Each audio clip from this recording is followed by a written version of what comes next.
Welcome to Tostitos Football Night in New York. So we've got some Miami fans braving the cold here in the Northeast. We're back at the Meadowlands as Jarvis Landry and the Dolphins get ready to take on the Jets.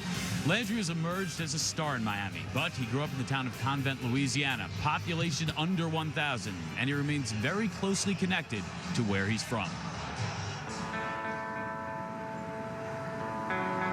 We're in small town, Louisiana.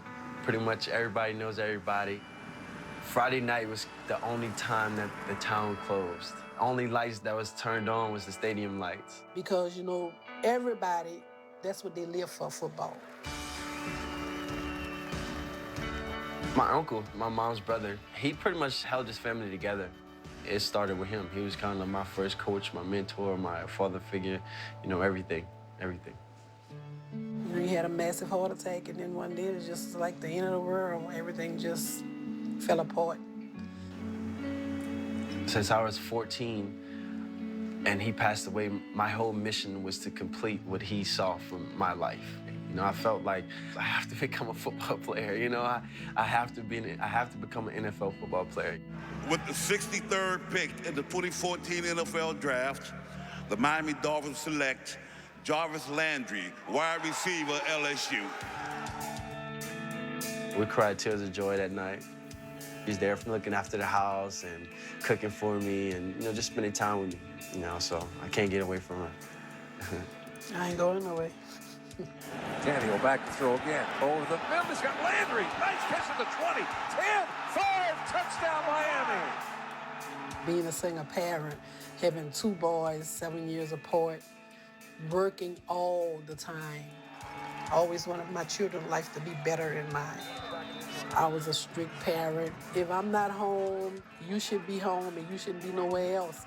And my goal was to them, now, if you go out and you get in trouble, I don't know who's gonna get you out, but it sure is not gonna be me.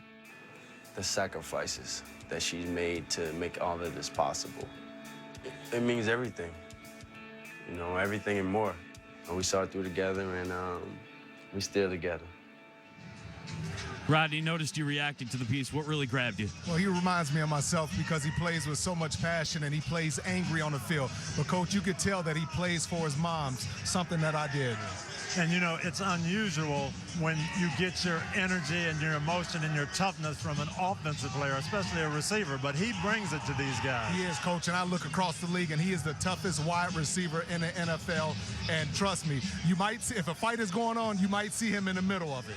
He's going to bring intensity. He's already brought 273 receptions since entering the league. We've Landry and the Dolphins trying to win for the 8th time in 9 games as they meet the Jets tonight. It is a rivalry over a half-century in the making. Proud teams from the AFC East, whose shared history has been both iconic and unpredictable. Marino is saying I'm going to spike it. Touchdown, Dolphins! These Dolphins have surged into the playoff race. Touchdown for the Miami Dolphins! But are now without their top QB. While Gang Green has turned to an unproven young passer. He's in! That's a Jet touchdown! As they try to take down their rivals on Saturday night.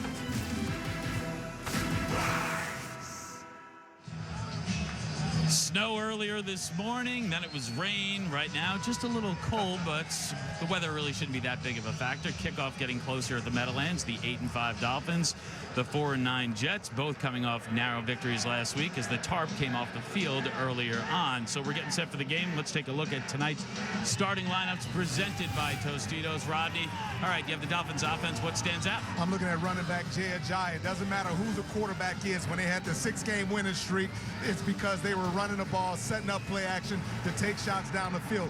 This is going to be their key to winning the game tonight, Coach. And then defensively for the Jets, Sheldon Richardson, their big tackle, didn't start last time these two teams met. He was being disciplined by the coaches. They'll need him tonight to control Ajayi. Yeah, for the Jets offense, I'm looking at Bilal Powell coming off a great game last week. He has the ability to run in between the tackles, use that burst, but he can also catch the ball out of the backfield. Very difficult to tackle in the open space.